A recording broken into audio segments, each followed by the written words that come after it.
Foi um bom ponto o que o senhor trouxe, mas o senhor está errado. Efetivamente o senhor está errado. Primeira coisa, o traficante, ele faz refém a pessoa é obrigada a colocar o traficante dentro da casa dela. A polícia não vai chegar atirando em todo mundo e tampouco eu acho que a população ali é uma população composta inteira de traficantes. Não é, a Rocinha não é assim, é o morro dos traficantes. É um morro controlado por traficantes. Vamos falar um pouquinho sobre segurança, que é um tema caro para você, né? Você está sempre insistindo nesse tema. E você propõe como instrumento de combate à criminalidade resgatar o impor, que é um instrumento constitucional, do estado de defesa. Ontem eu estava lendo um pouco a respeito disso, né? Em todas as entrevistas você se refere a esse instrumento com alguma recorrência. E é uma dificuldade enorme impor esse tipo de instrumento para valer naquele modelo que você quer. E eu gostaria que você explicasse um pouquinho como é que você pretende combater com o estado de defesa, indo lá na fonte mesmo, quando você não está combatendo o que a gente acha mais importante, que é aquelas fontes de financiamento, né? Então, algumas operações tratam exatamente disso. Mas você acha que eu não focaria na fonte de financiamento? Não, eu gostaria que você explicasse, porque me parece que é tão radical esse tipo de instrumento, né? Porque ele impõe uma série de, até algumas liberdades individuais, propor, você pode ou não optá-lo, mas conta pra gente como é que você quer. Me parece que é um tema grave para você. É um tema central, na verdade é um tema grave, especialmente para quem mora nas regiões controladas pelo tráfico. Vocês no Paraná têm o privilégio de não ter tanto esse problema por aqui, ainda que exista. São Paulo existe muito, o Rio de Janeiro é enorme. Agora, quando você vai pro Nordeste, a situação é aterradora. Você tem cidades inteiras controladas pelo tráfico de drogas. Eu visitei uma que chama Santa Quitéria, no Ceará, que o prefeito contratou o Comando Vermelho para fazer a campanha para ele. E o Comando Vermelho ia na casa das pessoas, se a pessoa, vamos dizer, sinalizava o apoio ao adversário, ele botava, vamos dizer, o Comando Vermelho para assustar a pessoa. E Santa Quitéria tem urânio. É um lugar rico e com recursos estratégicos para o Brasil. E aí, controlado pelo Comando Vermelho, outras cidades inteiras, a periferia inteira de Fortaleza. Então, a tomada que está tendo no Nordeste, a gente comenta menos do que a tomada que teve no Rio de Janeiro, por parte das facções. Mas é uma tomada de natureza militar. Eles tomam, eles se impõem, eles fazem a classe política se adaptar ao contexto deles. E o Estado brasileiro não pode permitir isso. Então, é uma medida, a gente pode falar, radical, porque a situação é dramática. É igual falar, olha, a pessoa está com câncer e ela vai ter que tomar uma medida mais radical, ela vai ter que fazer uma cirurgia. Sim, nós vamos fazer uma cirurgia, mas é um procedimento invasivo. O Brasil está precisando disso. Senão, o que vai acontecer é que nós vamos nos tornar o México. O México hoje tem regiões realmente inteiras controladas quase que formalmente pelo tráfico, pelos cartéis. Os cartéis já têm agora operações paramilitares e respondem às Forças Armadas e à polícia com o mesmo poder efetivo. O Brasil está se encaminhando para um cenário desse. E a gente tem que brecar isso. Uma coisa é alterar as leis penais, as leis de execução penal. Isso é uma alteração importante para a gente ter, para a gente evitar a continuidade do crime. A outra alteração que a gente tem que ter agora nós temos que eliminar o comando.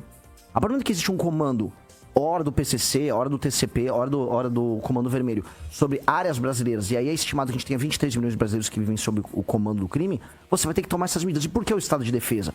Poder falar uma GLO, poder falar, por que especificamente o estado de defesa?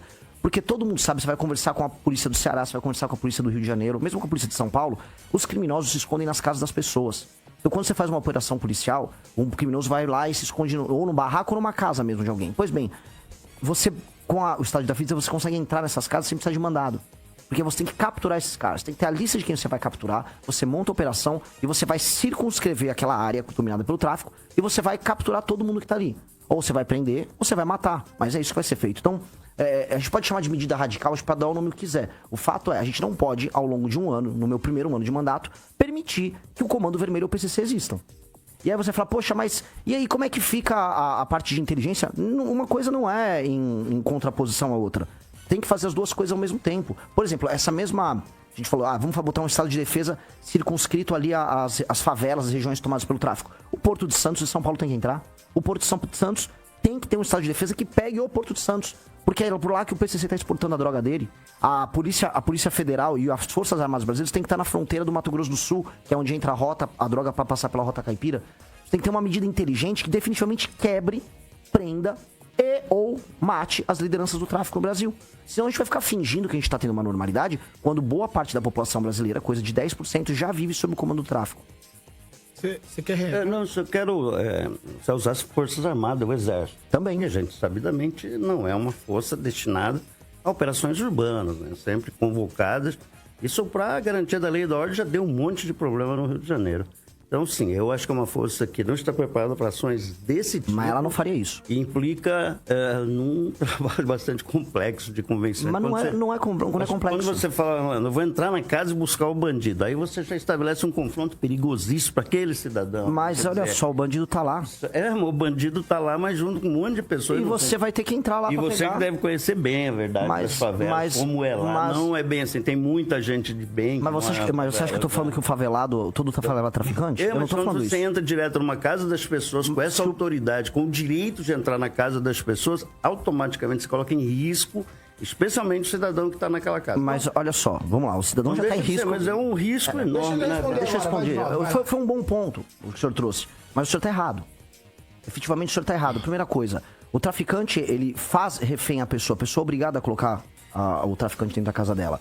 A polícia não vai chegar atirando em todo mundo e tampouco eu acho que a população ali é uma população composta inteira de traficantes. Não é, a Rocinha não é assim, é o morro dos traficantes. É um morro controlado por traficantes. Eu quero libertar aquelas pessoas. Isso é a primeira coisa. Segunda coisa, sim, as Forças Armadas Brasileiras não são elas que vão fazer o combate direto. Porque sequer eles têm, vamos dizer, equipe e treinada para tal. O que eles fazem é ser uma força auxiliar e todo mundo sabe. Quem vai derrotar o crime organizado no Brasil são as forças e os batalhões de polícia espalhados pelo Brasil. Ponto. Porque são eles que já vêm fazendo isso e, inclusive, não vamos arrancar a glória deles de derrotar os seus maiores inimigos, que são esses traficantes e essas facções.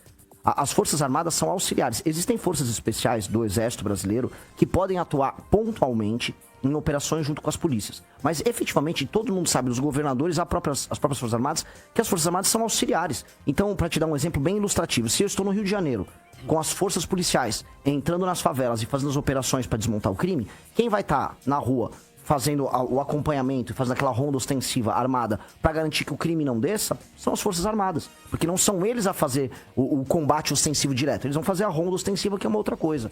Então, cada um num papel. Mas as Forças Armadas têm que ser colocadas em campo. Porque elas são forças auxiliares que vão permitir a consecução do projeto.